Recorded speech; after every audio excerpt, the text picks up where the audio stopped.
Previously on WandaVision. I'm Wanda. I'm, Geraldine. Wanda. Who is that?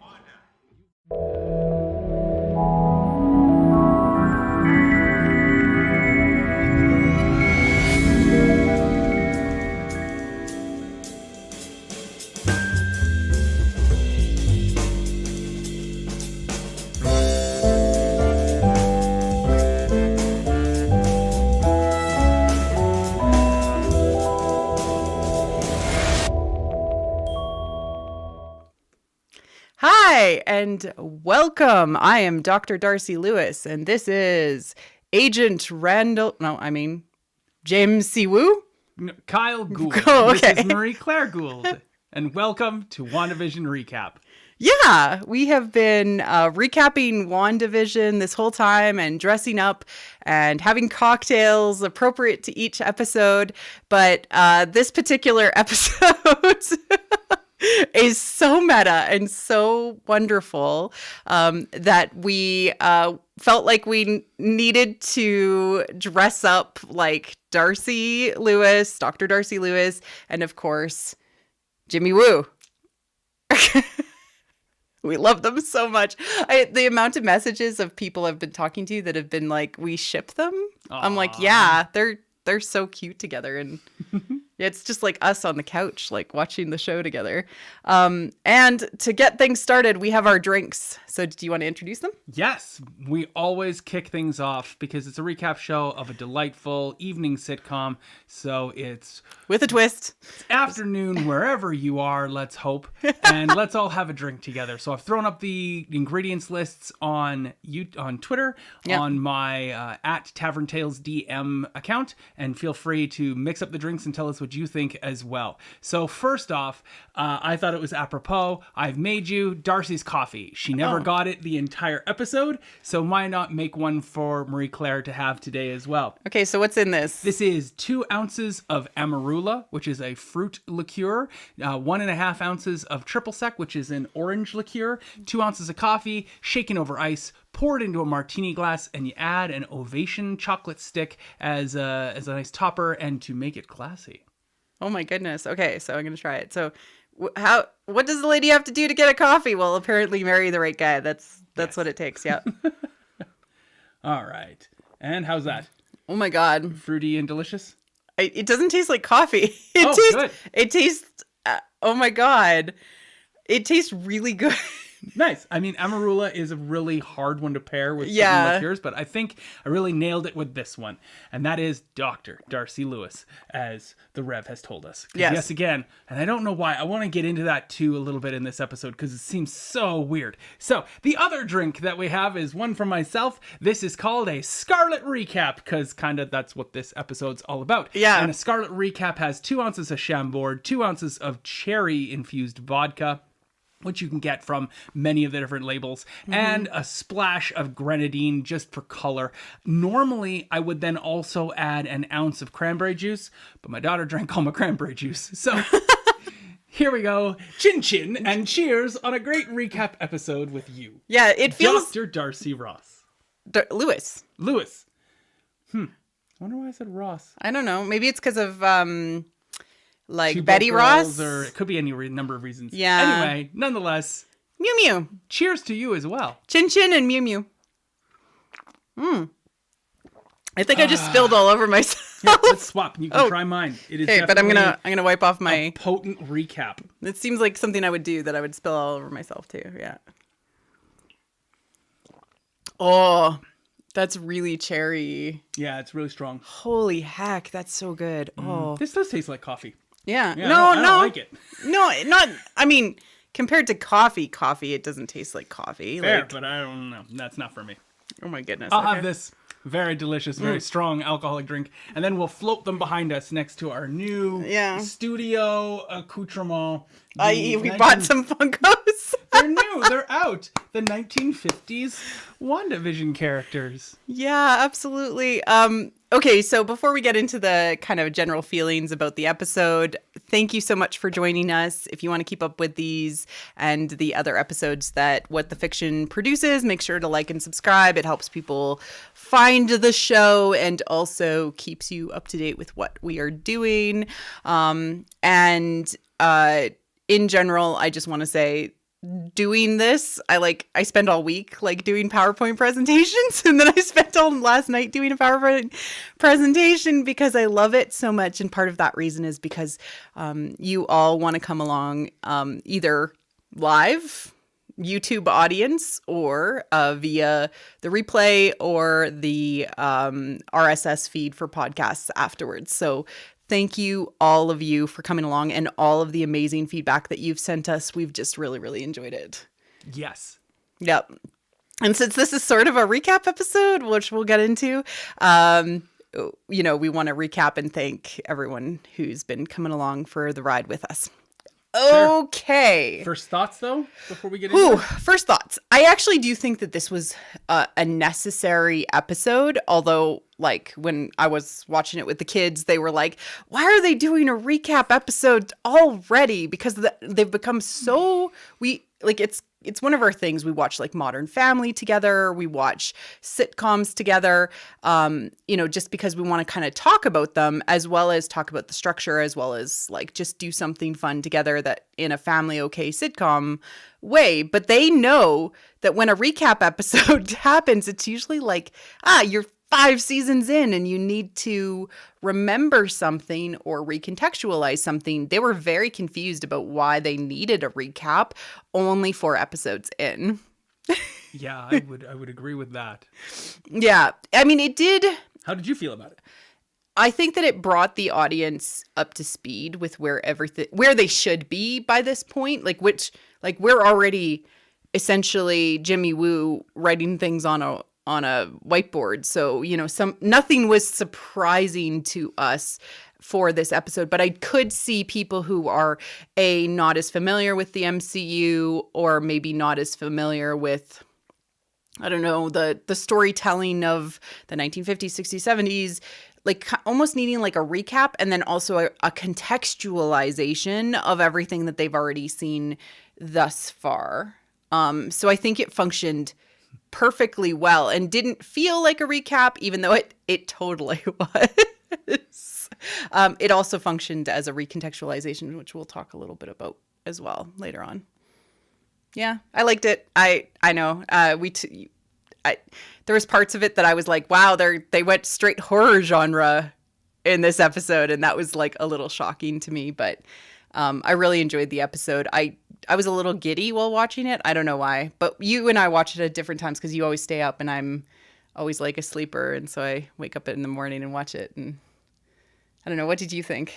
Oh, yeah. I thought it was delightful. I also, now it gives great context to the fact that Paul Bettany talks about the first 3 episodes and then the last 3 episodes, and he didn't really say anything about the middle 3 episodes. Oh, you think there's going to be a lot of world building in there? I would feel like it is. It starts in an establishment without Wanda and Vision at all, and Wanda and Vision are secondary characters to this episode. Yeah. The show really drives off Jimmy Woo, Monica Rambeau, and Dr. Darcy Lewis. Dr. Darcy Lewis. And then everybody else is secondary players to those 3 central characters. For me, this episode is not really WandaVision. This episode is something else completely, like Agents of S.W.O.R.D. or the people around. And as a result, we get a really cool story about a mystery that these people are trying to solve, that we've been trying to solve for the last 3 episodes as well. Yeah. So we get touchstones with what's going on in Westview or Eastview if you happen to have amnesia, and we get this delightful how is this happening? Who's responsible? And they're asking the questions that we ourselves have been asking all along, and then putting it in the context of this is happening in the Marvel MCU. It's delightful. It's saying this is relevant. What's going on is important. Yeah, and I think it's doing a couple of other of course there's so many layers to this episode. but one of the things that it's doing is that it's validating our obsessive fandomness, you know? And it's a little bit like telling us that the creators are also as smart or smarter than us, which is also incredibly validating because they're bringing us up to speed, but also telling people who were like in the know or catching on to these things, you're smart. And there's nothing better than rewarding somebody who was paying attention and or knew that stuff, because then it rewards them for coming along on the journey and picking up on the symbolism or picking up on the subtle stuff. And then like they're saying, hey, look, we see that you're smart. And that's like, I don't think that it punishes anyone who wasn't like in the know or anything like that. I just think that it really does give that, hey, thank you for coming along on the ride. We're also here with you too. And we view it the same way that you do, which was, it's fascinating. We'll get into that when we get into the episode itself. So. Sure. Yeah. Yeah. Want to get started? Comments too. It seems like people down below in the chat are definitely loving this episode as well. Yeah. And I think that this episode does wonders for the MCU as a whole and creates that nice bigger picture that we have not had. It's definitely, it changes the aspect ratio of the context of which we're viewing WandaVision. All coffee should be as good as this one. Dr. Darcy Lewis's coffee. Yeah, even if it comes in a pod, which, you shouldn't do that. Don't do that. No, that's bad for the environment. Okay, so I thought I'd play up the slides a little bit, and this is because I have a problem and I really love production values, which they also make fun of too in this. Oh my God, I love this episode so much because it's so meta. But the idea that everything should be kind of viewed through this, hey, this is an official operation lens. And so that's kind of how I got started with this. We get to talk about sword there, or are we going to do an opportunity to talk about sword? Yep, I have a slide. Okay, cool. Yeah. Yeah. So what is going on? We're invested in Wanda and Vision. Yeah, no intro song, no intro at all. It just pulls us right in from the blip. And I thought this was her appearance, they tricked me. Oh. I thought this was her like forming inside of the world of Westview. Oh, interesting. I did not think right away that this was the blip, and it really like took me off guard when suddenly like chaos, I'm trying to find my mother, like people, and how the effect, I can see how they spent a lot of money on this to do it very successfully. Exactly. Because they the flowing of like almost like the ashes or the pieces of people as they reformed was just, it was stunning. Yeah, it was this really whole well done. thing, It was and gorgeous. I captured this moment because I love when she ran into that poor guy who was also reformed. Oh my God, and knocked him over. A nurse had to come and help him. That's just how strong Ms. Rambo is. Yeah. She took him out. I was shook by this whole scene, and I was also, I kind of like momentarily grieved. Yeah.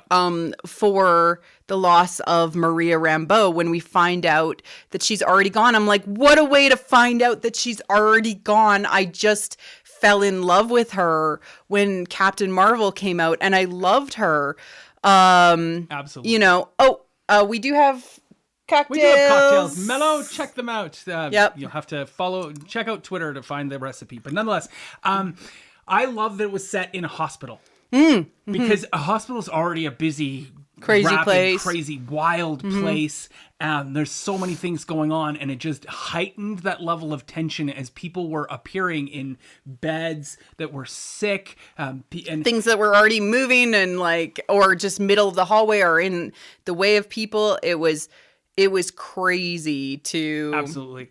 And you felt that panic too that everybody had about what is going on, and it just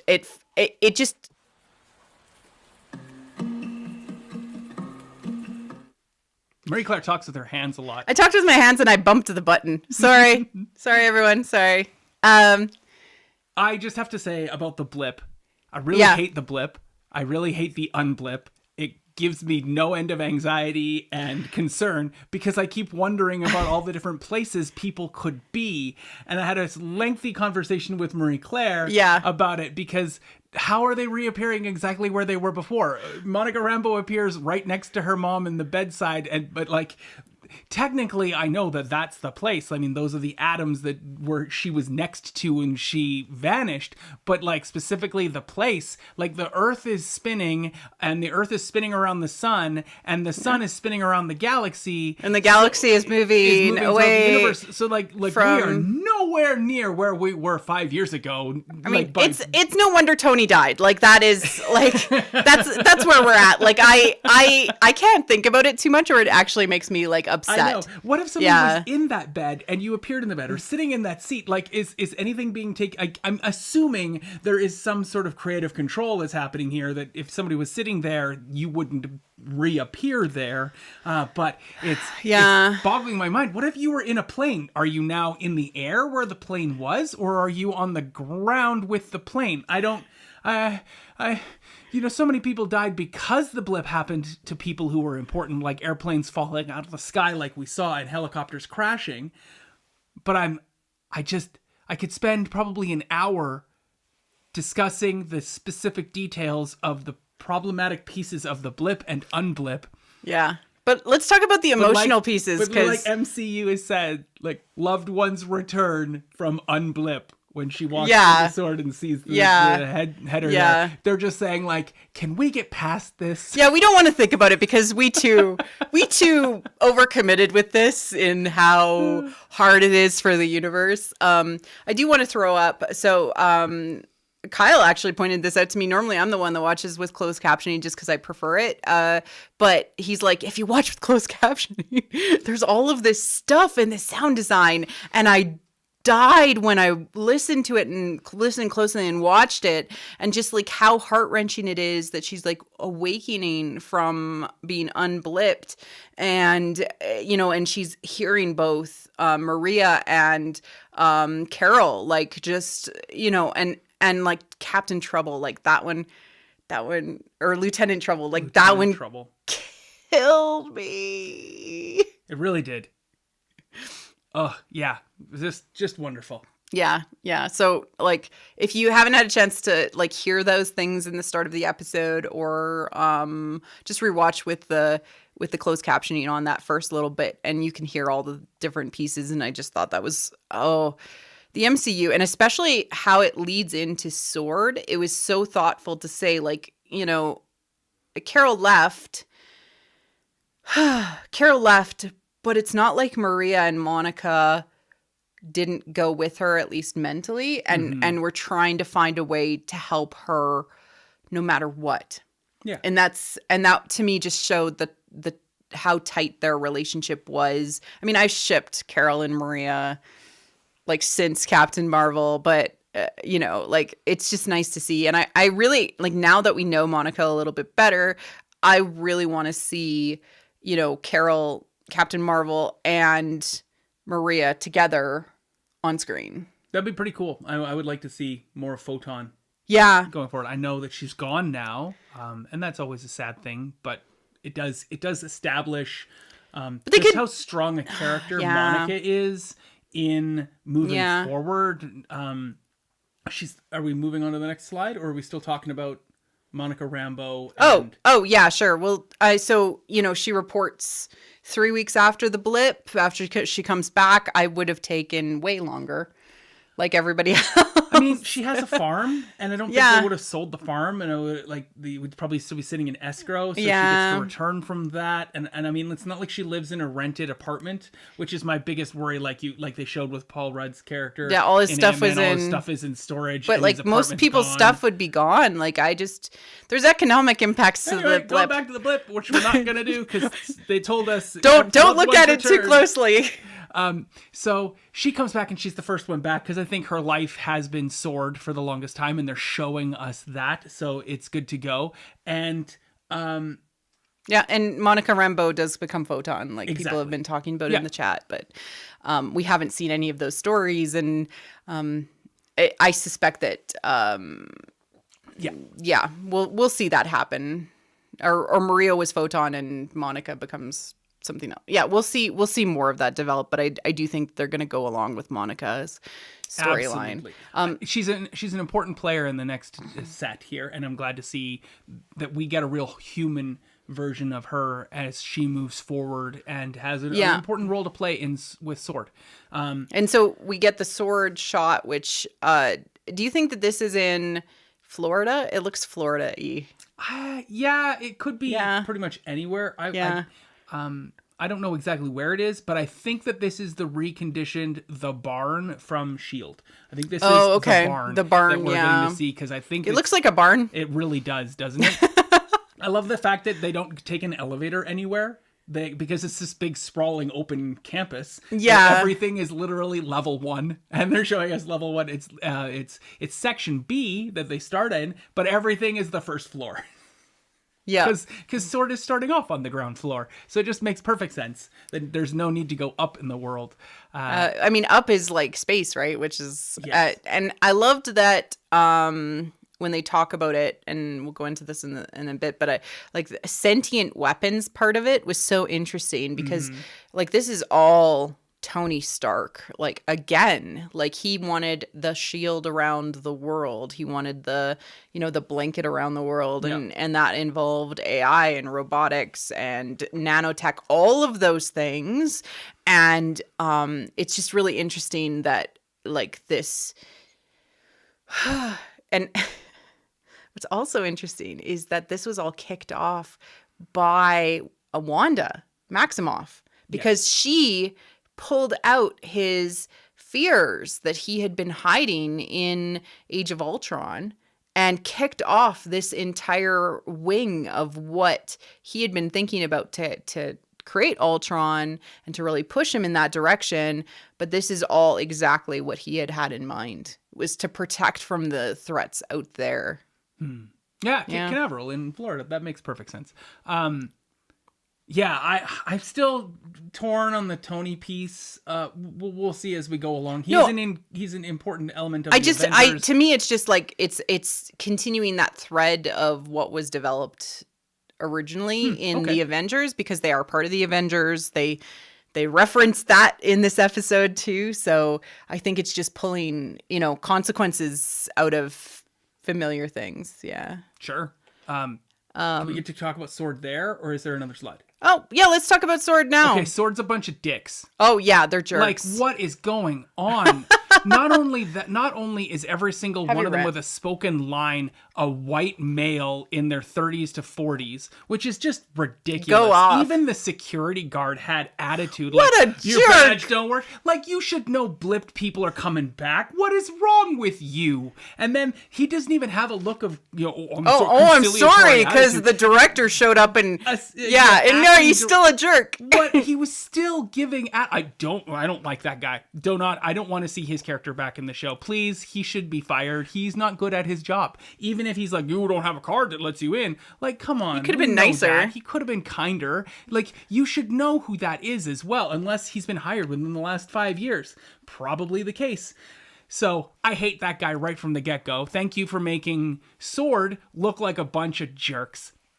Acting director, though, hey, yeah, this is awkward, and I want to talk about it. Here in this hallway, in a public space. Not in my office, where I'm going to give you bad news, because your mom set down a dictate that now you don't get to do anything. Yeah. I'm going to talk about it in the hallway to say, like, let's talk about the giant in the room. You're not in a room! Originally I had a slide of her, and it's just before, like, she kind of realizes her mom still cared about her, but she's looking at him like, you've got to be effing kidding me. You're such a doofus. Like, that's the look that she's if you freeze frame right at that moment.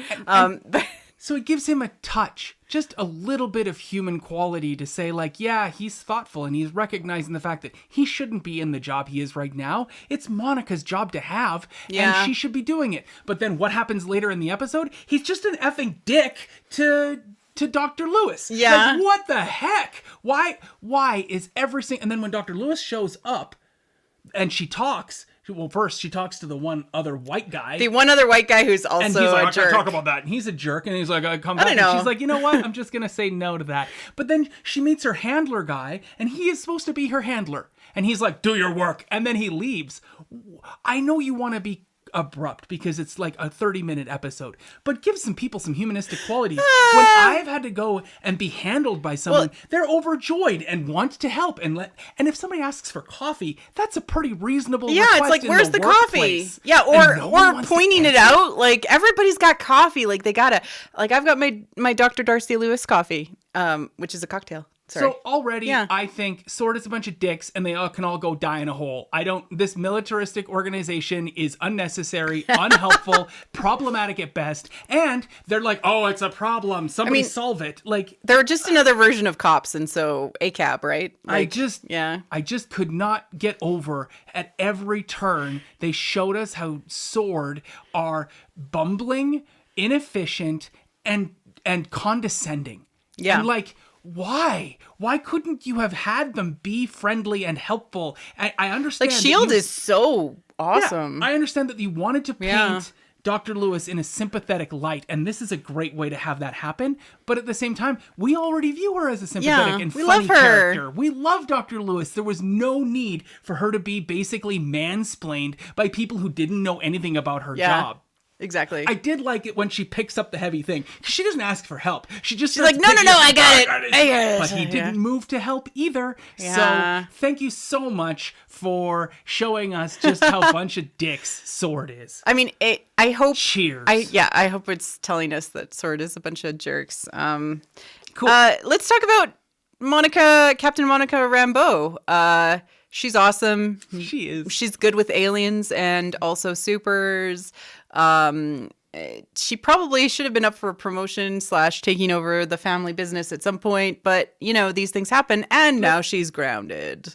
Yeah, I totally got her mom's perspective and the hopefulness of the people coming back. And it's just a throwaway line to say your mom thought they might come back. And as a result, she created this clause that said, you need to, wean your way back into the job because you have all this other personal problems that are doubtlessly going on in your lives. And when you come back, we want to ease you back into the workforce. We don't want to throw you back up into space right away, even though you might want that. That's just a coping mechanism for you to resolve the grief that you're going through with having missed 5 entire years. I mean, it's smart. And they never did that with S.H.I.E.L.D., which we watched all of Agents of S.H.I.E.L.D. and they... No, there's... Just, blow on it a little bit. You'll be good. You'll be good. So I loved the policy as far as like whether Sword is like foreshadowing to be bad. I mean, and like this was Maria's organization. Well, S.H.I.E.L.D. was also, Peggy Carter's organization. Sometimes the things that we set out to create with good intentions end up being corrupted if you cannot continuously promote the values by which you hold to do good, right? Gotta reinforce. Yeah, so solid. Let's talk about Tyler Hayward. God, he does not seem like he knows what the he's doing. Like, he seems lost. Yeah. It was nice. And then later on, he seems even more lost and then covers it up by being typical Sword dick. Which is just, come on. I mean, it is a like a often a symbol for being a penis. So you're not far off from the symbolic and metaphorical truth of what a sword is. Yeah. I really like him at the beginning. I really do. And then later on, he shows his true colors. Yeah, he are like fleshy. He's a super white dude. Yeah, but and like it's also like I'm the only one left. That's kind of funny in its own way. Like everybody else was blipped. Yeah, and I do. It shouldn't be me. I do like he kind of has imposter syndrome built into him because his door says director and he's like, he's still a acting director. Like until I wonder if he reminds everyone if it was just Monica. Could he be yeah, Hayward, acting director Hayward? Let's be real here, people. Yeah, exactly. Yeah. All right. I hope there's more of him, and I hope we get to see some detail. And I think we're going to get that because he's pretty established as an actor, and he was overjoyed to get to be part of this production. I mean, it looks like Sword is located in Florida or like Cape Canaveral, like some people in the chat were saying. But it definitely looks like she approaches New Jersey from the north, and I suspect she flew into Newark. I have driven those roads. I can probably tell you where I suspect it is. It's somewhere in the South Jersey, in the farming area, and in the little like offshoot area that off one of the turnpikes. One of the turnpikes, probably the I-95. That's where Eastview is, right? I mean, maybe, right?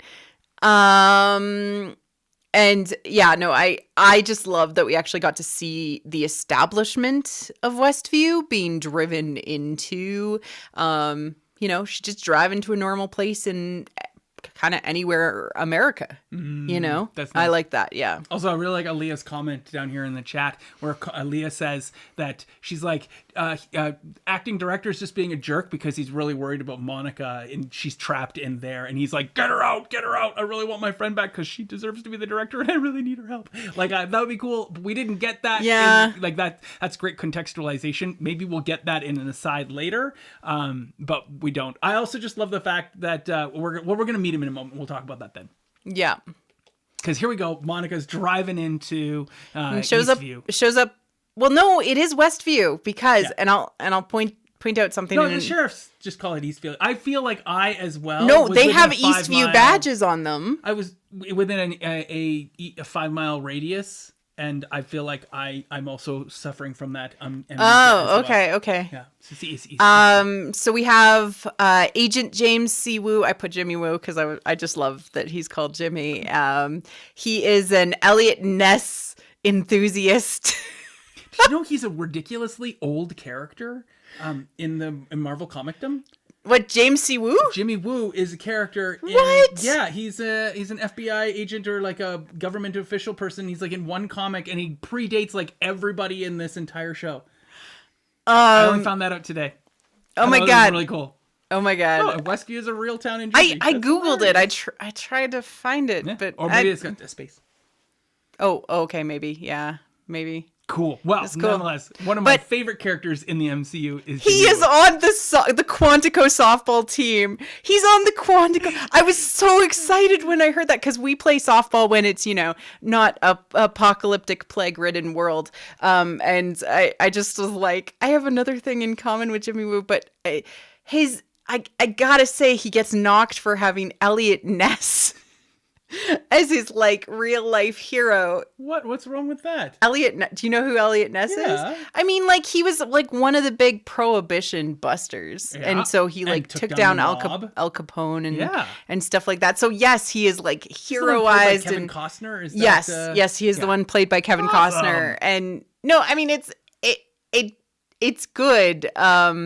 It's just especially with him and Paul Rudd when he's like, I'm not busy. Do you want to get dinner? I wasn't. No, I mean his comedic timing is amazing. I'm not saying that. It's just more like how much he's ingratiated with the cop mentality and like that heroism and mythology of being a cop. That's very problematic in today's day and age. So he needs to hang out more with Darcy Lewis, and they need to become besties and go on adventures together, and then I will be forever happy. So absolutely, because he would loosen up. And if you like the performance of this actor, you need to go on Netflix and check out Always Be My Maybe. Oh my god, that movie is so good.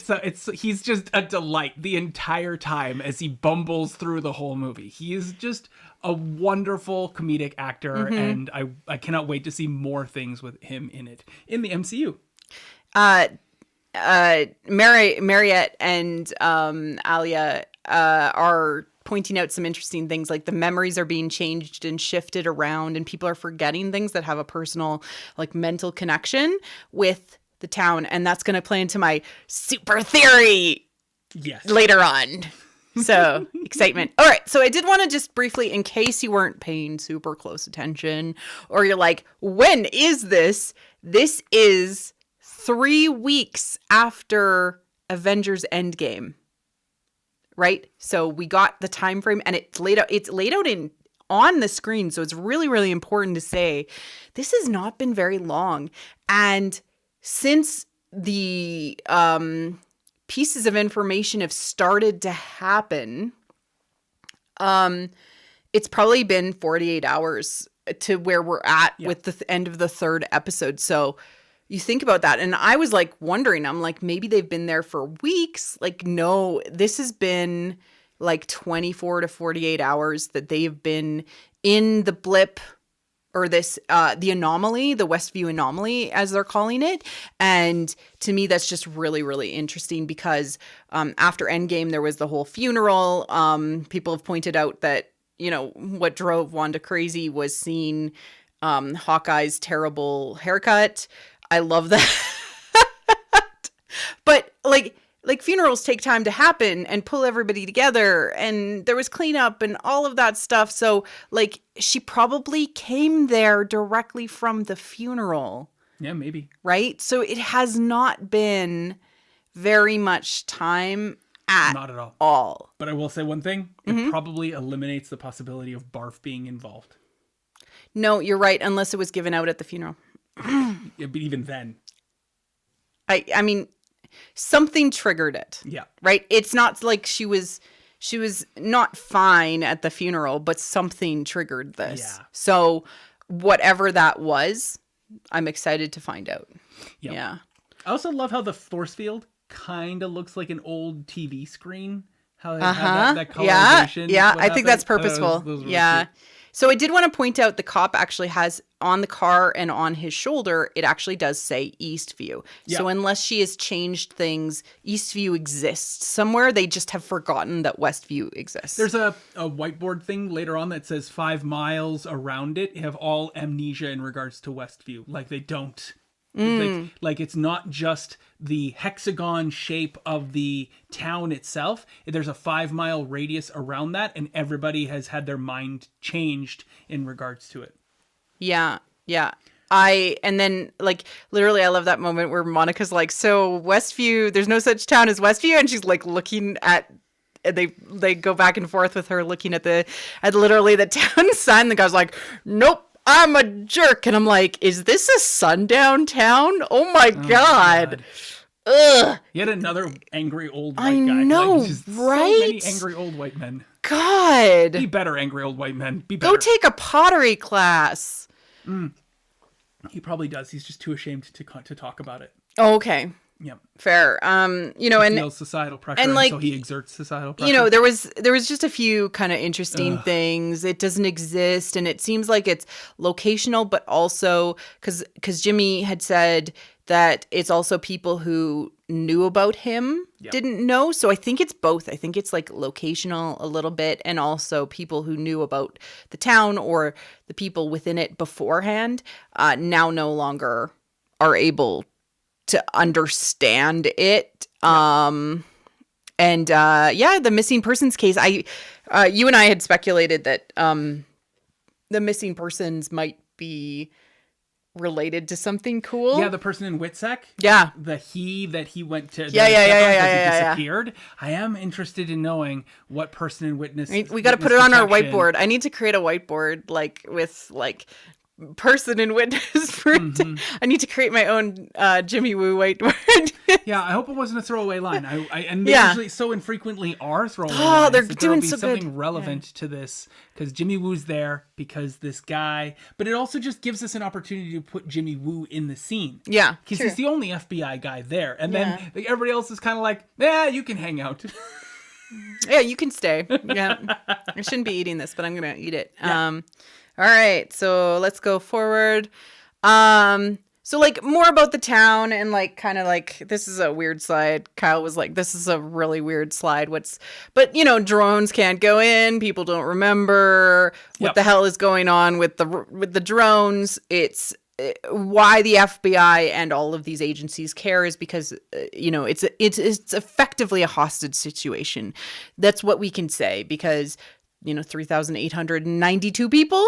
Any number relevance to that? No, I couldn't find any. Yeah. Neither the license plates nor that number had any relevancy to the episode at large that had a direct connection. If you've played, like I've been playing a lot of code names lately on my friend Rain Cloud Puff's Twitch stream, and you always want a single point of connection. Yeah. You don't want to have people have to make 2 points of connection in order to get to something, and there are no single points of connection with any numbers in this episode that I was able to ascertain over the last 36 hours to research this. Did you want to talk about the sign that you noticed? We were able to see more of the sign. Yes. We were so excited. There's a nice angle of Jimmy walking, and you pause it at the right time and you kind of zoom in and you can focus. You can finally read what the eyeball says, and it says the eye on the street, which I just think is their neighborhood watch program group. So these symbols are proper, appropriate for the town, have that underlying meaning of like, oh, it's an eyeball, vision that makes on the hand, Wanda. Yeah. So it's neat to see. I'm hoping that we get a bit more because I do want to tease out what are the words on the rest of them in there. Yeah. There is, I think the one with the hand says leisure and entertainment. So that's cool. All right. And then we get the cool setup of the camp. And I love when Darcy arrives and she's like, everybody's here. This is a genuine, big task force. I can't wait for the commemorative t-shirt. She is so snappy with the delivery of those amazing lines. Again, so weird that if I had written it, I would have had the handler say Dr. Lewis instead of Ms. Lewis, and then force her to be like Dr. Lewis. Because if he had just said Dr. Lewis, that would have reinforced, oh, she has her doctorate now. She must not have been blipped, because there was time for her to get and finish her doctorate degree, because she was just an intern, probably doing her master's back in Thor 2. So because I thought she was maybe bachelor's in Thor 1, and then. Yeah, because she was in psychology. Yeah. It's just a strange writing choice to have that happen. Well, it was just another reinforcement of how many jerks exist within Sword and ACAB Sword now. Yep. So there you go. But I thought it was really interesting. I looked up some of the people that she had mentioned, and I'm like, oh, these things exist. Oh, exactly. Hey. Oh, my God, they do. Yeah. So we can literally make the commemorative T-shirt that Darcy's talking about. Yeah, but also it proves her point instantaneously, which is Sword has no idea what it's doing. Exactly. And that, she might have just stumbled on the right secret sauce to unlocking this mystery a little bit more, but the fact that they treat her like garbage since she arrives makes me go oh, these people, nothing is good here. Ugh. Yeah. Yeah. Well, there is good here. They're the people that are not part of Sword. Yeah. Nobody. No, yeah. Now I question, and let's talk about Dr. Darcy Lewis. She's got her astrophysics degree. If you go back and watch Thor. Doctorate, and probably a degree in master's, right? She probably got it, right? Yeah. Who knows? She went back. It's been 10 years since Thor, so she's had enough time, right? And she have to go back. She was an intern. She was literally doing her master's degree and all the pieces. Well, the first movie, Thor, she wasn't actually in astrophysics. She was just the person that applied. Right. Yeah.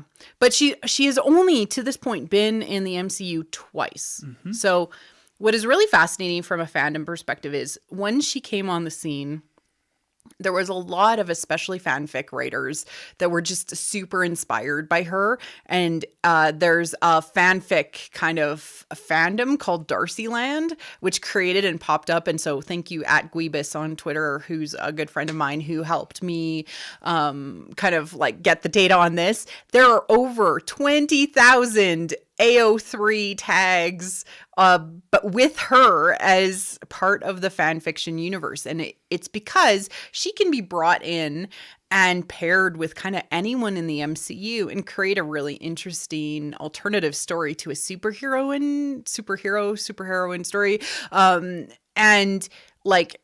There's an entire fandom that has been kept alive since her 2 appearances. And I want...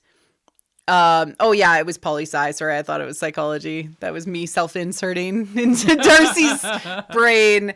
But it's just really amazing to see. And what's so cool is that this version of Darcy was something that the fans saw coming.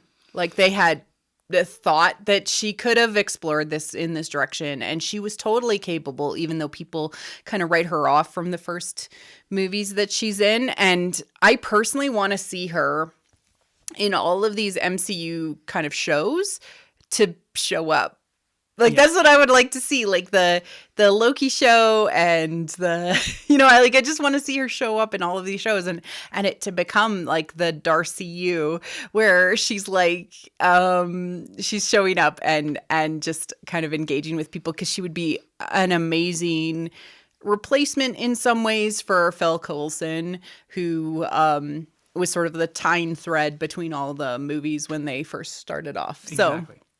Yeah, and she's got such a good, she speaks for the audience, and that's why it's really important in this episode particularly, because she ends up becoming like our stand-in, much like C-3PO is in the original Star Wars, speaking to say the obvious thing, and I think that's needed as we go into this whole new era. So yeah. And also, Kat Dennings and Randall Park are two extremely talented and versatile comedic actors. And so when you bring them into this show, you are bringing in a great pedigree and a great foundation of comedic energy that you'll be able to make use of in a half-hour sitcom style TV show. Yep. Like, at the end of the day, this is a half-hour kind of a sitcom, and it's been billed that way and kind of played that way, and you can't go wrong when you have the sort of energies that both Randall Park and Kat Dennings bring from their history of doing sitcoms and comedic TV. Yeah, and they're going to bring like And the same thing with Phil Coulson, the actor who did Phil Coulson. He cut his teeth on comedy TV shows for a decade before he became Phil Coulson. Yeah, exactly. And he's so witty and so funny. So I just want to see, again, Jimmy Woo and Dr. Darcy Lewis like show up to try and solve problems, and they almost become like their own group that's like following all these supers around. Like, I would love to see that, because especially their chemistry, even if it's not romantic or romantic, I ship them already. Like, that's why we're dressed like this, because I'm like, yes, I want to be dressed like this. But I think that it would be just such a cool interlocking story thread if they actually had them show up, and they're almost like the witnesses to this new phase, etc. Absolutely. Yeah. All right, so this is where it's going to get a little weird, because this side's going to get a little weird. I'm just going to sit back and listen. Okay. So, Dr. Darcy Lewis plugs in her instrumentation with the jerk from Sword, who's like, "What are you doing?" But at least he listens to her when she asks for a TV, and we can progress in the story. But she's like, "Oh my goodness, we're getting colossal amounts of CMBR," which, I mean, I took several astrophysics courses in university just because I was super fascinated by, hey, what are the stars like? Why is the galaxy this way? Why is the universe this way? And of course, every, astrophysics 101 person takes, what is CMBR? It is the relic radiation from the Big Bang. It is what is out there. And the only reason it is everywhere is because when the Big Bang happened, it went everywhere with the universe expansion. I'm just going to put in the quote from Doctor Strange, where they're talking about the creation of the Infinity Stones, which is they were created in the Big Bang.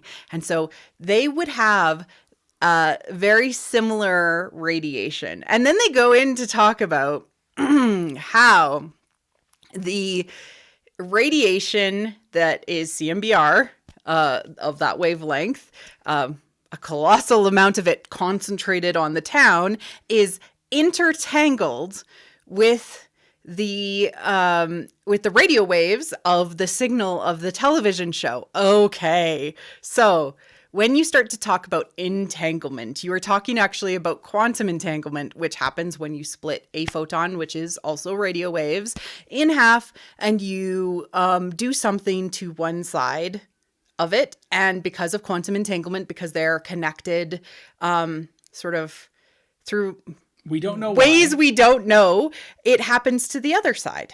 So they're saying that when you do something to this side, you're doing something to the CMBR, you're going to affect the radio waves that are happening over here. If you do something to the radio waves, you're going to affect the CMBR. So they're saying that these two things are interconnected.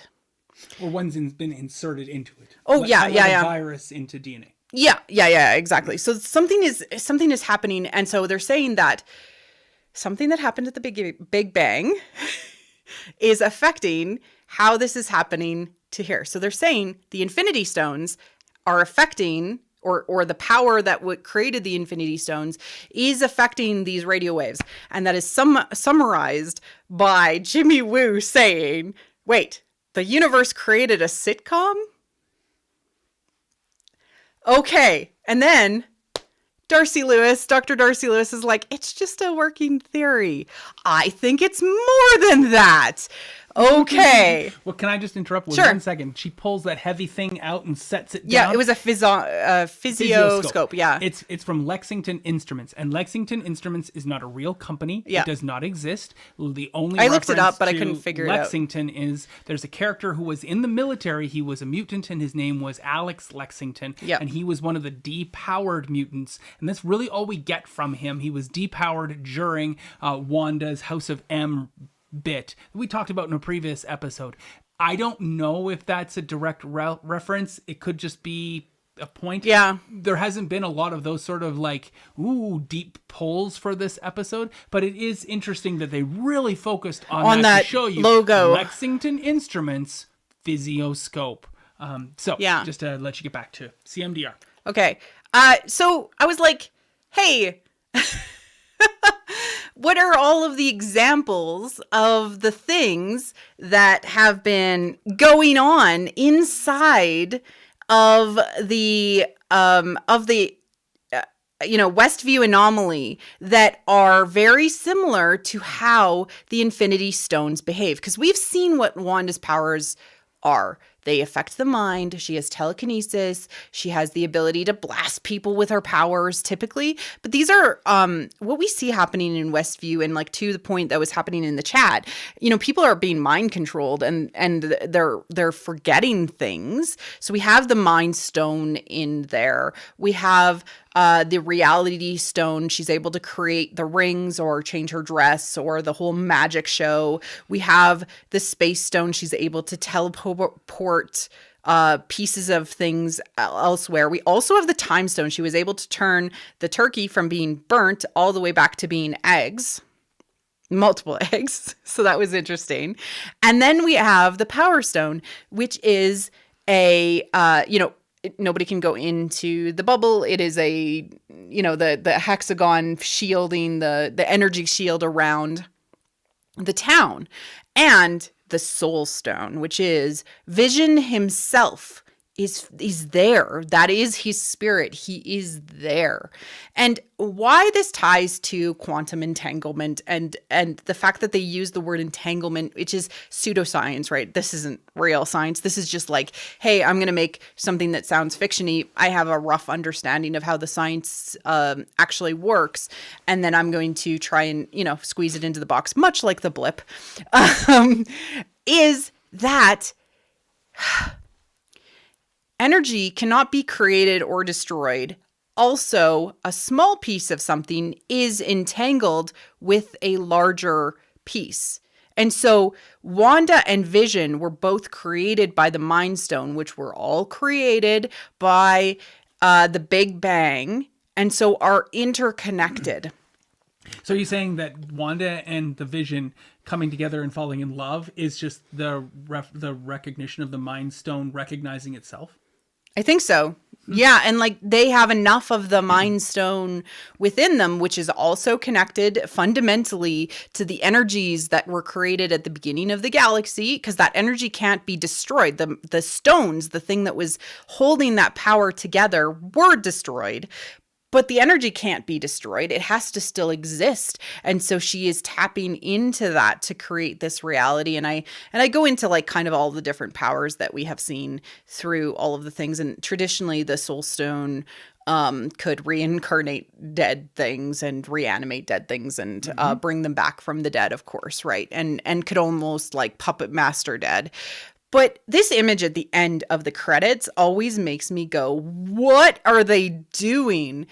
It is the two interlocked infinity symbol of the wedding rings. Mm-hmm.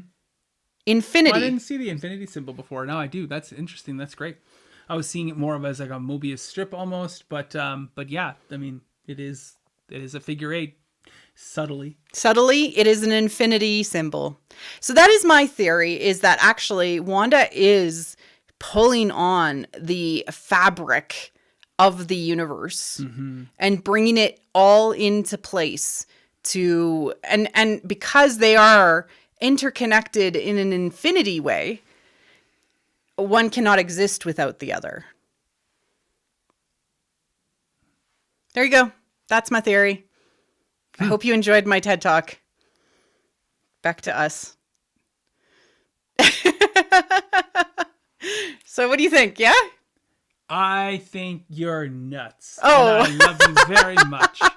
And I love that you find these rabbit holes, these wormholes. It's a Warren. Throw yourself down. You're a Warren. And you just keep going. But you always pull and tweak such interesting thoughts and permutations out of it that allow me to think of further contextualization. So when you open up the insane phone book of your brain and show us like just a few lists of the alphabet there, I think that okay. I don't get to the D's and find diddly squat. Okay.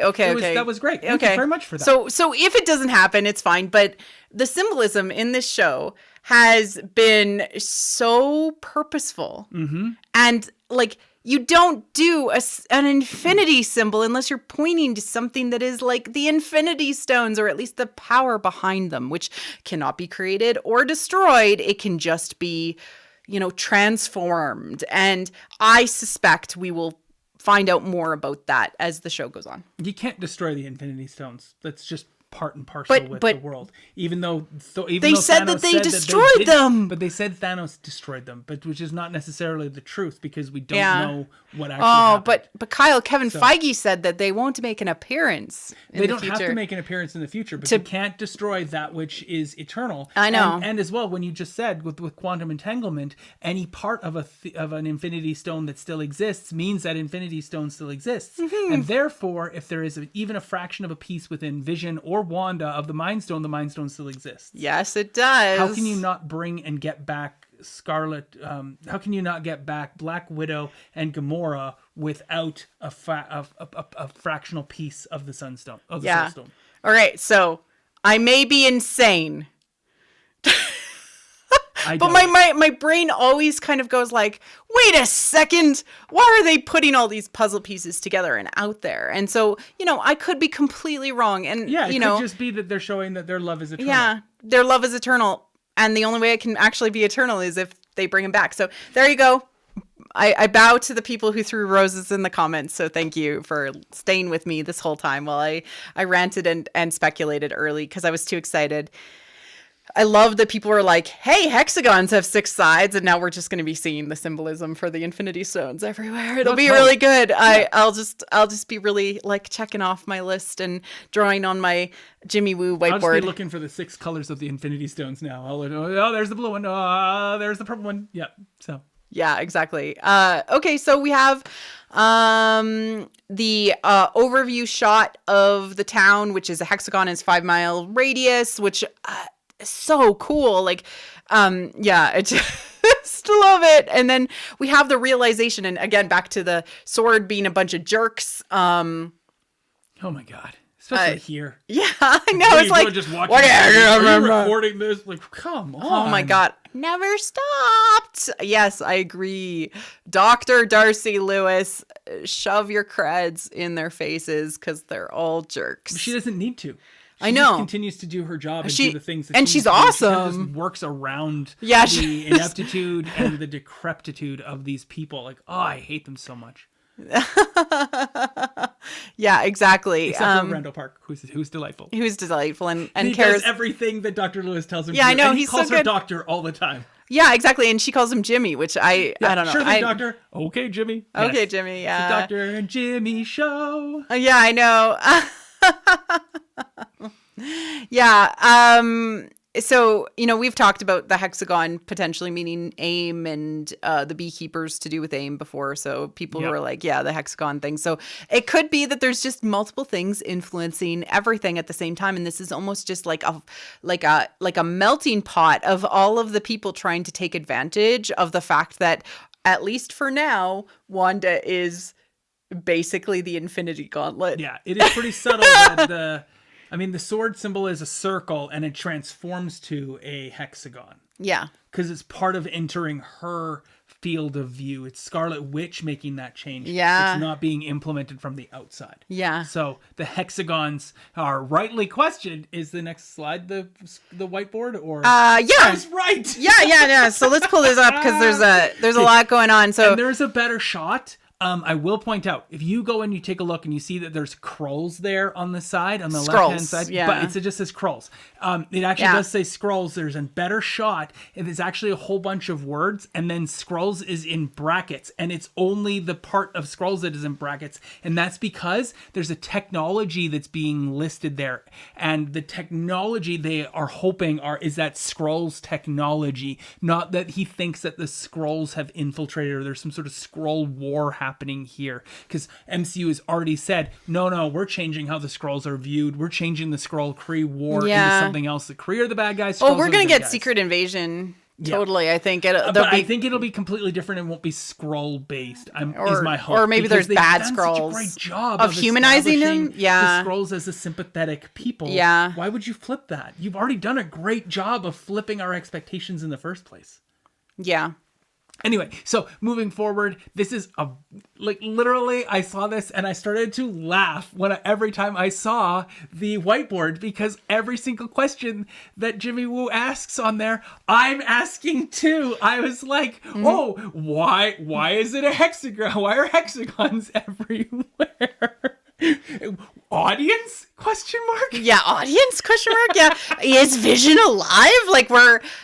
Okay, so I was gonna get into this later and I'll repeat it, but this is because the creators of this show are brilliant and know that there are people who are asking these questions and are rewarding us for asking these questions by saying, look, there's other people that are asking these questions too.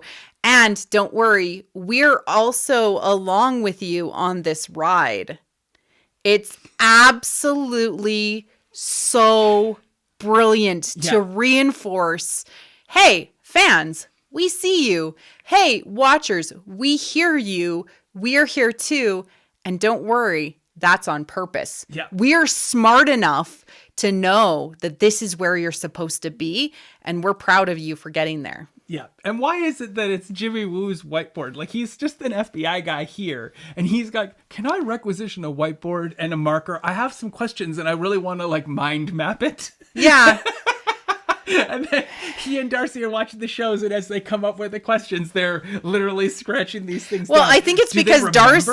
I think it's that Darcy likes Jimmy and is working directly with Jimmy rather than all of the jerks that are in Sword. I'm not going to get off of how jerky the Sword people are forever. Yeah, but thank you for validating me, show. It always feels nice to be And it's validated. great here, they also give you that key. Like, the failed attempts so far have been, they've tried to call them, they've tried digital, and they've tried the drones, but they haven't tried reaching out over the airwaves, which leads us to our next scene, which Yeah. is great, because we're like, but haven't they reached out? Didn't they connect? But the whiteboard just specifically shows we haven't gotten there yet. Yeah, to Claire's point, before we get into kind of that radio scene, which I didn't have a slide for because we'd seen it and now we've seen it from both perspectives, but the important thing I did capture. But the the idea that like it's very promising because they're aware of what we're aware of and that we're asking these questions, that they will help us answer these questions and will also care about the answers as much as we do. That to me is brilliant, absolutely fascinating storytelling, and why I am unbelievably happy to to cover this with you and spend all the effort and all the work doing this, because it is rewarding to see that they also care about us as the audience members and know that we're speculating. Allison in the chat also pointed out, like, that's why like Masked Singer is so because it's like the guessing game and the fun that is involved in the fandom and the fandom conversations, and being aware of that and being like, that's okay. We love that too. Yep. However, I think they've bitten off more than they can chew with a live studio audience, because I have no idea how they're going to resolve that, or if they ever will. Yes, we will see.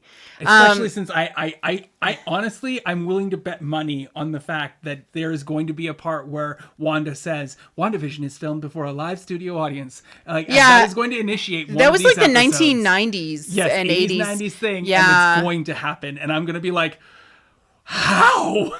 The drone is in Captain Marvel's colors, of course. Yeah, and / Iron Man's colors when it arrives inside of the world, which is a fascinating change. They take out the blue. The blue's taken out entirely. Yep. It makes you think, oh, this is Tony Stark. No, it's not. Yeah. It's in honor of Captain Marvel. Yeah. That's a great comment there, Brandon. Yeah. Good notice. Production design, or to render it useless. Actually, like with most of the questions that we've ended up answering or asking, it's been both. Yeah. So like, is it physical distance, or is it mental connection to, or emotional and mental connection to the town? Actually, it's probably both. So I actually do think that this is both. It is to play the helicopter into the world, but also to render it useless into being just a toy. It's both. And I think that's super fascinating, which kind of shows that there's an effect that probably Wanda is not super conscious of just yet. Until the end of this episode, we see kind of how she's become more conscious of her situation. And I just absolutely love that part of the world, and this scariness that is about her has become sort of self-running. Yeah. It's so cool. The drones kind of looked like weak.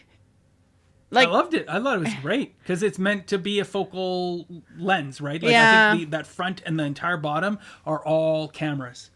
Yeah, I don't know. It just didn't look like the Tony Stark drones that we've seen. Which I think is great. It's a different sort of design. I like the Tony Stark ones. I'm just picky. You're just wanting to drive things. Oh my God, we're back to Dottie. Okay.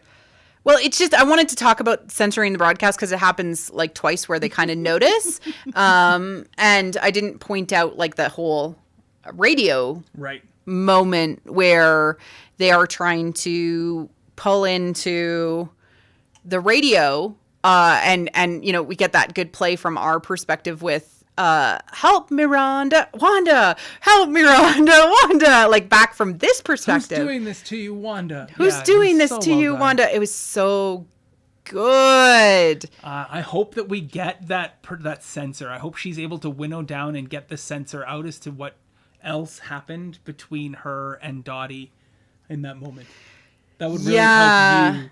And you're like, Dottie's evil. Dottie's evil. I mean, if she's not, I owe her an apology. But she's framed as like a power player in the show so far. But okay, so censoring the broadcast. Matt, yes, you've missed the scary fan theory. I think that's what you're going to just have to go back. Sorry. You have to rewind, find that censored bit. Yeah. It involves infinity. Just as a clue. All right. So censoring the broadcast. And so we know that our good, lovely heroine, Scarlet Witch, has the ability to control this environment to some perspective. Yep. However, there is also, I believe, some sort of malevolent or benevolent other party that is choosing to only show bits Because really? Yes, because she saw all of this happened and then it glitched, but the other people didn't see anything that happened. So I think that there's two parties at play, much like other questions that have the answer is both. I actually think that the answer is both for this too. I think that it's also Wanda, but then there's something that is also perhaps preventing all of the message from getting out, because I do not think that she would have cared about getting out the message of the cut hand glass. I don't think she would have cared. I don't think it would have been something even consciously that she could have stopped in that moment. Same with some of the other things that had happened. And so I think that there is a censoring, malevolent or benevolent thing happening too. I think it's Wanda. I honestly think it's Wanda, because they're getting the CMBR version of the show, right? Which is infused in, like, it's basically saying what is happening here is infused into the essence, the core of the MCU. The first 3 episodes of WandaVision are at the heart of the MCU and exist in perpetuity as put there by Wanda. So it's, and then they're pulling that out and they're like realizing this is happening. I mean, now, she's doing other things that are there, and so there's other things that can happen. Yeah. So when things happen that are out of her control, she rewinds and resets and establishes she's changed Vision's perspective on things. She's changed history and moments when she says no to the beekeeper. And wipes him out of existence. Who knows? I think we'll get more on that. R.I.P. beekeeper. I don't know. We'll see. Okay. We'll find it.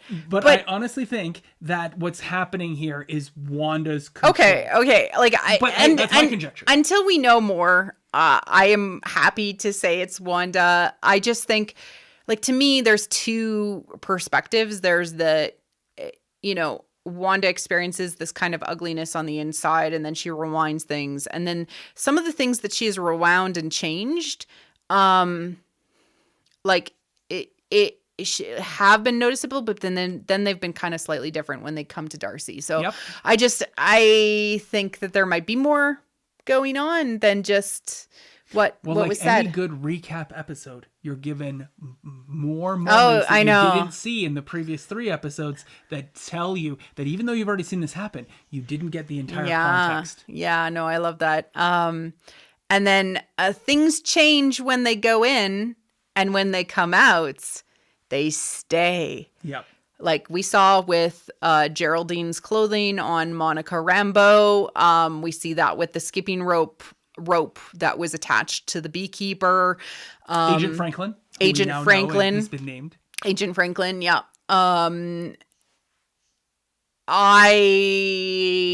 This gives me hope and also makes me scared. I would be very scared of Wanda Maximoff. Yeah. I think that's going to be, that's the major point of this, is you be scared of Wanda Maximoff. This episode is showing you, be afraid of her because of what she can do.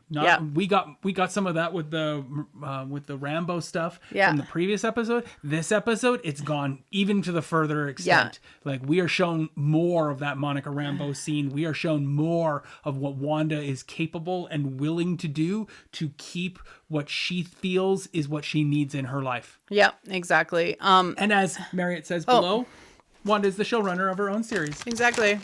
Hey. Would you like one? No, I was going to tell you about how much I wanted kids and get a little FBI badge for my son when he's born. A little Jimmy Woo. Because that would be... Oh, yeah, Chip. That would be a really good idea. But I have braces, so no. Oh, no. You're eating on stream again. Twice in one stream. I know. Wow. That is so Kat Dennings, though. She likes to eat in scenes and have her mouth full of stuff because it's very real and genuine. So nice. Like one of the recording rules of thumb is never have stuff in your mouth when you're recording. I have to crunch through the rest of this chip that I just ate. Sorry. Yes. The interplay between Jimmy Woo and Kat Dennings, Darcy Lewis as viewers, as us, helped me establish even more my fascination and love of these 2 characters, because they cared about something that I've been caring about for the last 3 episodes too. So it's been delightful watching them question and wonder and get caught up in the moment like twins. Oh, I didn't see that coming, she said. Yeah. Oh, What? I'm invested. They are speaking for us, and it's just so good. It's so good, and it's reflecting, they have this mechanism, this meta mechanism to talk about the show and to get, to set us in the right frame of mind, and them as viewers that we care about, we want to identify with them as viewers, and so we're dressed like them, literally. Exactly. But we want to identify with them, and we agree with them. We're invested in this relationship. We're invested in this story. But again, it's been 24 to 48 hours. That's all. Yeah. That's all. Right? All right. But she's washed dishes every episode, and she's like, bleh. Bleh. She usually washes dishes once an episode. I love the interjection of her own personal bias on things. Like, why does she have to be washing dishes? Like, you're saying so many different things. I mean, she is the only one that eats in the house. What an expression. I guess. Wow. Elizabeth Olsen, her range just grows, doesn't it? Well, this is different. I want to see her in a horror movie now because she's such a good villain. Like, she'll just chew up the screen. And, that's the point of this whole episode, is to frame Wanda as the big bad of this Not frame, show. but aspect ratio. Oh, aspect ratio. And we'll get into that too. Oh my God. But holy hell, was Wanda scary in this episode now. Like, we only get a tiny amount of her being such a scary badass, but we are all very scared of. And by that scary, and we all feel the scary, it's because she's powerful. Mm-hmm. She has power. She has ability, and she can do what she wants with it. And that immediately gives us fear. That's where the scariness is coming from. Not that she's frightening, but that she is powerful. Yeah. I'm not saying that she is the Infinity Gauntlet. I'm just saying that the powers that she uses are very similar to the Infinity Stones, and that is just showing how powerful that she is, and that she has the similar powers, and so she could make all of this real if she wanted to. That's all I was saying, and that they're showing us symbolically through all of the actions. Yeah. Okay. The structure and the meta of this episode. So we do get... large? Oh, sure, yeah. So this is a recap episode, which means previously on WandaVision. And this was the first time I noticed previously on WandaVision, but it's actually in every episode except for the first episode when they do the recap. Yeah. But recap episodes themselves are a way for, say, hey, we've had all this history and now we have to show you where we're going to go forward, or where we're going to start a new storyline afresh. And usually it happens when there's so many episodes that have happened that, a new viewer or a viewer who joined that season has no chance of getting caught up with everything that has possibly happened. I would say that that's a fair summary. Which is why we don't get a recap episode. It is not a recap, even though it's sort of framed like one. Well, it touches upon the events that have transpired, but we are seeing a parallel running story that is happening in conjunction with that one story. Yeah, exactly. And then there's a recontextualization element to this as well, which is to reframe everything, not only from Wanda's perspective, which is the only thing we've gotten in the first 3 episodes, but also the larger world viewing this and what is happening and how scary she is. So we get her, is she a villain now? Right? It's all about the point of view changing. And now, is she the big bad villain of Westview? Well, if nothing is happening to make Wanda do this, and she's doing it herself, then to the people who are outside of this, the people who are just the simple townsfolk, yes, she is the bad guy, right? And so we see her from a sympathetic viewpoint from the first 3 episodes, not knowing what's going on, not knowing what the greater contextualization is. So we see her sympathetically. This episode, we see her objectively from especially Jimmy Woo's perspective, because he seems to be the most sympathizing. Who is doing this to you, Wanda? What's happening to you, Wanda? And he is concerned about the people in the town, and his witness security protection person who's out there lost in the world.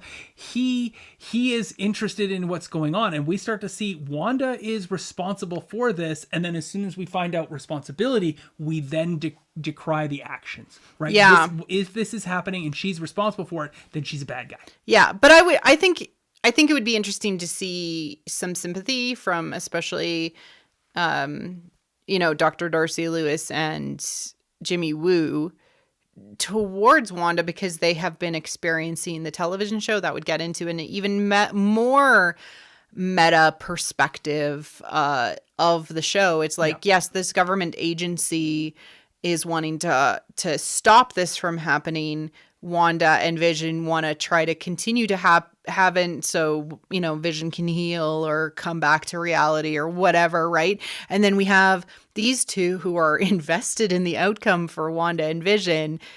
It would be really cool if they ended up helping them in the end to either escape or protect them in some way. I just think that would be really wonderful as a way of an audience insert to say, we care about these characters so much because of the outcomes of this show that we want to change the outcomes of this show. And they are our actors in the meta episode.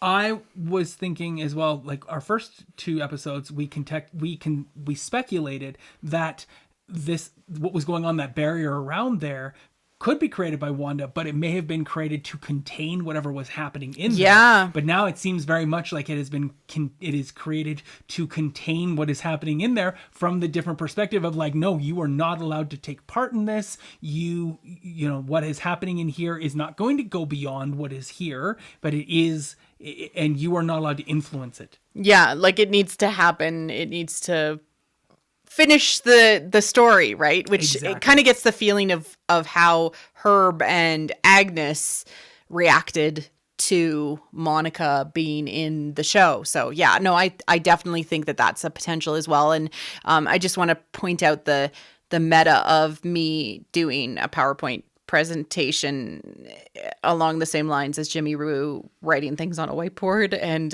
could you stop calling me out and making me feel like, no, just kidding. I totally love that they are also very, very, very much on the same place as me, and so I don't feel too crazy doing all this work and being like, I'm enjoying this so much. It's wild. All the questions that he asked were so many questions that we had at the during the same episodes. Yeah, so like the creators of this show are aware. Yes. And that in and of itself is so awesome that they are aware. It's awesome. Cool.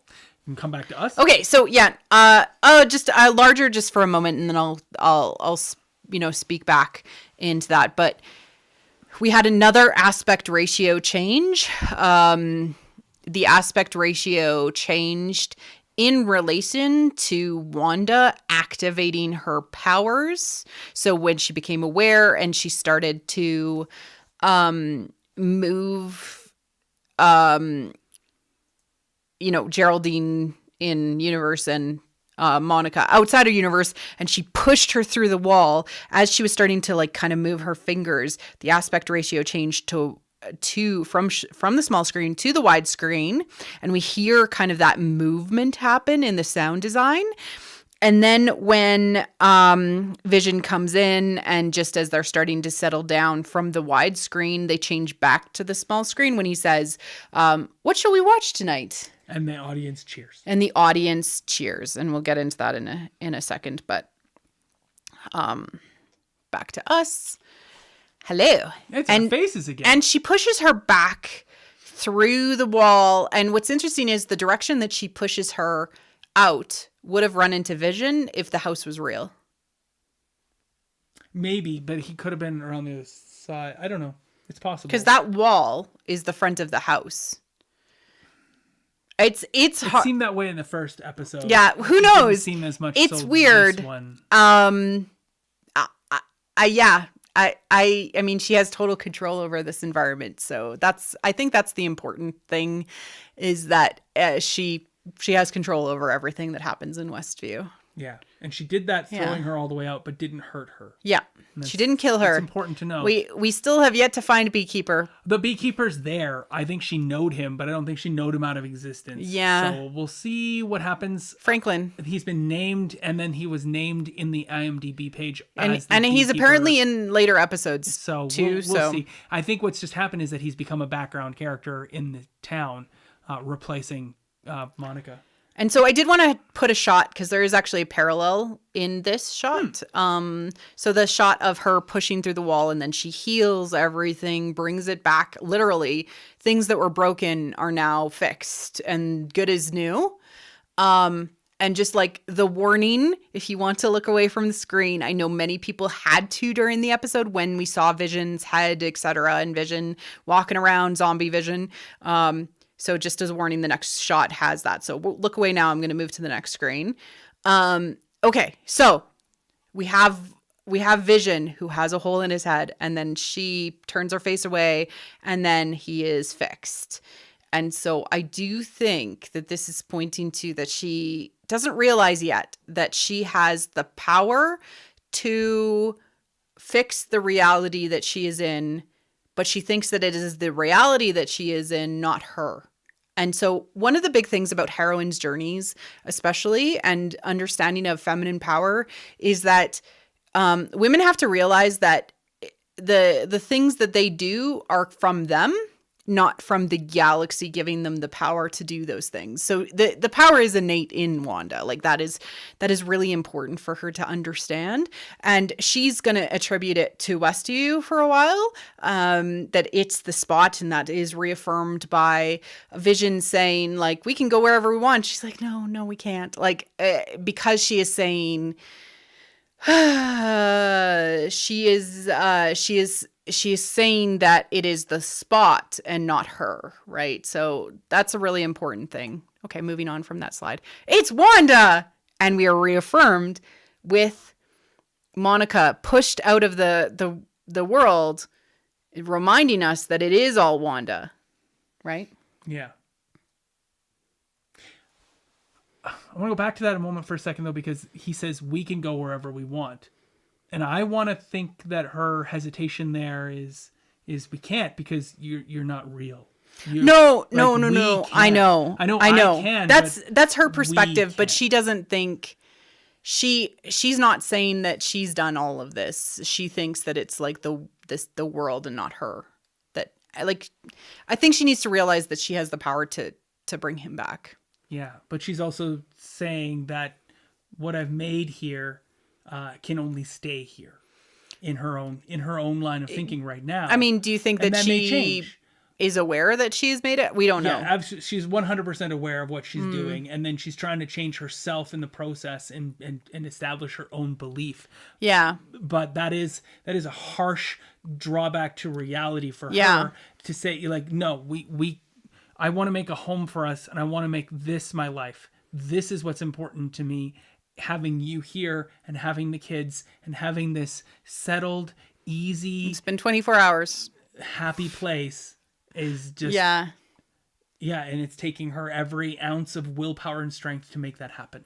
Yeah, I still think that there's like a holdback where she's like, well, I guess that's just me probably projecting on her, but I do think that there was a reaffirmation, like, yeah, this is all under your control, with how Monica spoke about it as well, right? And also it frames her as a villain as well, which, I mean, Monica Rambeau and Scarlet Witch traditionally fight in the comics as enemies. So this was a good frame, and actually Jack, the main writer, spoke about it. She spoke about it as well, that, you know, originally Monica wasn't going to be in the show when they framed it up, but they felt like this was such a good ad to have this established. And so that's also kind of leaning into that. I think Sword will be an enemy of the environment, and perhaps we'll have Darcy and Jimmy The Adventures of Darcy and Jimmy. I don't know if it will be, because we've got Nick Fury in space. And Nick Fury is basically on the Sword Station. At least in this moment. Like, they're going to try to pop the bubble. That's what I'm saying. Yeah, I think that they're going to try to do some sort of military-style piece. But I think what's going to happen is basically what Paul Bettany is saying, the first 3 and the last 3, is because he's not really in these 3, and we're going to get a real fun caper hijinks, Kat Dennings and Randall Park led 3 episodes that work from the outside, trying to penetrate in. I mean, we have 80s, 90s, 2000s, 2010s, which I think are going to be Modern Family time. So thank you, world, that you're going to give me a Modern Family parody. And then, like 2020, right? I mean, but I don't know if we're going to get 80s, 90s. We might get we'll get snippets, because I think it's established that these 2 characters are our focus, and I don't think they'll go back to WandaVision immediately after. I mean, so are we on to the speculation piece and excitement for the next episode, or just the audience cheering? This was also a really meta moment, right? So we see that the audience is reflecting what Wanda wants, but also it's reflecting what we want as the audience, right? We want Wanda and Vision to have an opportunity to be together, and so the creators are aware of that. We are aware of it. We're aware that they're aware of it. It's very, very meta, and that's really, really wonderful. And then it cuts into this song, which was the Jimi Hendrix Experience. This was the last song on the last album that Jimi Hendrix produced, and it's called Voodoo Child, and it's all about how you're a voodoo child and you can change the world that you're in. So I put the lyrics up on there, but basically, like, you can slice down a mountain with your hand, and you can change the world that you live in. And it was just a really interesting song to go into the credits with. That's all I wanted to say. It aligns with who Wanda is. She is a voodoo child, right? She is a magical child who can change the world in which she lives in. Mm-hmm. And then the last slide is call back to last episode, where the pregnancy birth moment actually mirrored Vision's death moment. So symbolism of being tied to death and birth, and death and rebirth, and the cycle of life. And so that's just so cool. I love this show so much. Okay, speculation time. I mean, I know that you're saying that Paul Bettany hasn't talked about the next 3 episodes, but I still think that they're going to come. I think they're going to share time more. I don't think that they're going to pull away entirely from the sitcom style. That's fair. Yeah. Just because there's so much fun that they can do in the 80s and 90s with they the can costumes. Still do those things. No, the I know. Last 3 episodes could be 80s, 90s, 2000s. Yeah, I just don't think. There doesn't need to be a designation between 20s and 2010s. I mean, fair. I think the last episodes are going to be like almost like the hour long or 40 whatever minute long resolution of everything, the climax, etc. But we've gotten to the point of the television show. We need more television show to react to, have the people on the outside of the anomaly react to. Yeah. And we're not there yet, so we need to have more content happen so that they can react to it. But I could see them splitting like 50-50 or 60-40 of the episode time, which means we're probably only gonna get like 15 18 minutes of WandaVision sitcom going forward. Yeah. Which is fine. It doesn't, it can be, piecemealed and whatnot. Bacasta said, how do you feel about Wanda being the villain of Doctor Strange 2? And I'll tell you to Bacasta that they tagged Jeff Goldblum as the villain of Thor Ragnarok as well as Cate Blanchett. And we saw that Jeff Goldblum, not the villain of Thor Ragnarok. Yeah, so he was more like a complication. They like to color things by saying it and then setting expectations and then defying that. So I'm interested to see what happens with Wanda in Doctor Strange 2, and I'm glad that she'll be in it.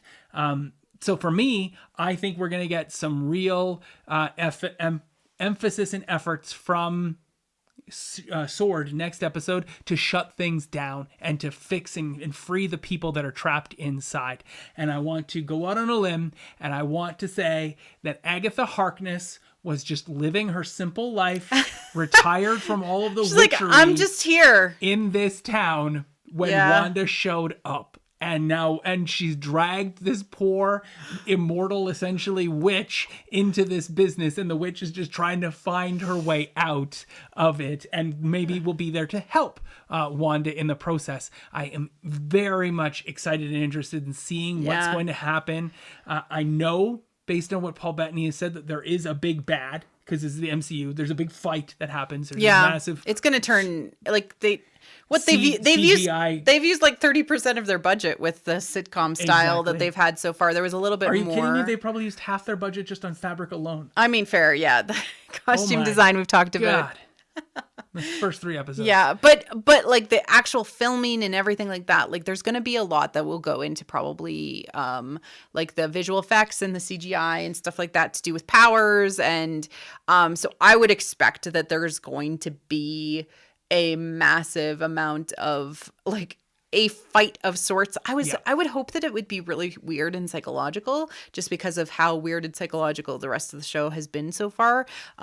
But we'll see. I mean, I'm not set on any one thing. The show has proven that it is already super aware of how I'm supposed to be as the audience member feeling about the situation, including, oh, is Wanda a villain? Oh, maybe not. Oh, you're supposed to empathize with her. Like, they're already like ahead of where I am as an audience member, and they know exactly where I'm supposed to be when I'm supposed to be it. So kudos to them for being so thoughtful from a creation perspective. So I'm here for the ride.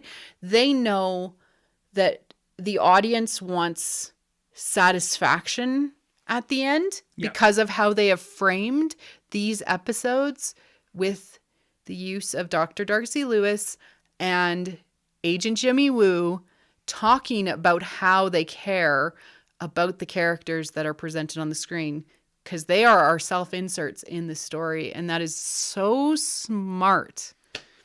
Have we seen the witness protection guy yet? Is it Herb? Could be... Norm, Herb? I don't think we've seen them yet. You don't think so? I'm going to go on the line and say I don't think we've seen them. I don't know if we're actually ever going to see them. I think that they might just be a background character because it was what drew Jimmy Woo into the story. But I really hope there's something there because that would be really fun. Yeah. What would be the witness protection? I don't know, but we're excited to find out. Yeah, I'm excited. I almost in so many ways just trust this creator now so much because of how they've tipped their hat to say, hey, I know where you're at. Yeah. And being aware of where the audience is at and where they should be at and creating with that in mind and knowing the fandom aspects of everything. Oh goodness, it's really cool. But they're going to have to start introducing, if there is a big bad villain by the end of this, other than Wanda, which they're telling it's a misdirect. Like she's doing this, but like she's not, I don't think she's going to end up being a villain. Although if she is, good for her. She deserves it. Like she can go crazy and be who she wants to be. But you know, I think that if there is going to be a big fight, they're going to have to introduce the meta plot by next episode so that it starts to lay the groundwork. Yeah. So closing thoughts? No thoughts. Only chips. Well, okay. You eat your chips. I have closing thoughts. I'm actually kind of sad. I didn't really like this episode because I just really wanted 9 full episodes of Paul Bettany and Elizabeth Olsen in marital bliss and the hijinks and hilarities that come with each decade's... Sorry. That come with each decade's type of sitcom that it could be. I really feel like we're losing out. We're getting MCU'd by this transition. And while I love that and it's great and it's beautiful to set up phase 4 and establish the world, I'm kind of sad because I'm missing a nice sitcom in my life right now. And this was fulfilling that need while also having the strange element to it. Yeah. And like I've seen some comments out there that people were like, oh, but like, why should you be surprised? This is an MCU. But this was an MCU that was built as different. So I can understand that people being disappointed that it didn't maybe stay in the sitcom mode longer. I think that this was the right time for us to switch it to set expectations for the end of the show. I'm still eating my chip. I'm so sorry. What's important to note is that this is a limited series. We are not getting a second season. And so what we get is what we will get. And they are using it as an extended long form movie format to tell a particular story and interweave more than you would normally get fabric for the next MCU phase. movie. Yeah. So they are giving us as many different pieces to weave into the tapestry as they possibly can. Yeah, I think like to people's points, like will Wiccan and Speed be big and like large people, like teens by the end of it? I personally think they will. I think that everything will be set up for what phase 4 will look like for the MCU by the end of this, right? I'm still super hopeful that it will be a hopeful and happy ending for Wanda in the end, and satisfying for us as the audience who are, as Dr. Darcy Lewis has said, invested in the outcomes. We are invested, and they are aware that we are invested by this point, and not a lot would change for me personally to not be invested in the outcomes of WandaVision. Exactly. Yep. I'm invested enough to be here next week at 2 p.m. Mountain Time. Yep. So thank you all for coming out. Make sure to like and subscribe on YouTube to make sure to catch up with this and all of the other episodes of WandaVision. Follow us on Twitter at WT Force Media. Follow Kyle at Tavern Tales DM. I don't know how you're gonna get characters in Twitter, but you can try. Follow Kyle at Tavern Tales DM on Twitter, or if you want to follow me personally, I'm Marie C. Gould. So thank you everyone for coming out, and we look forward to seeing you all next week. Yeah. Same witch time, same witch channel. And the winners, because I've decided to give away both of my copies of the Wanda and the Vision graphic novel, will be notified this week. It was an easy draw, Marie Claire. There were 2 entrants, so there are 2 winners. Oh, awesome. All right. Everyone take care. Stay safe out there. And of course, see you next time. Cheers.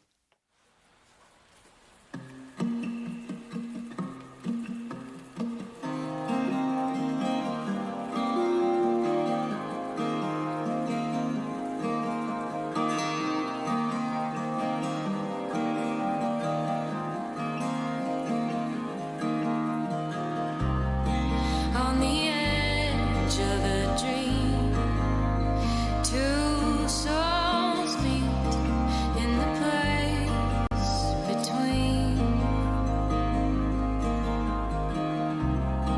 Awake and asleep, looking for answers.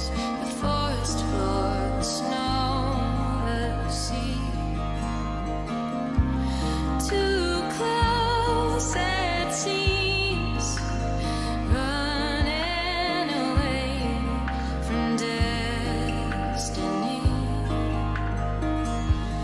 Maybe fate makes fools of us all. Maybe fate makes fools.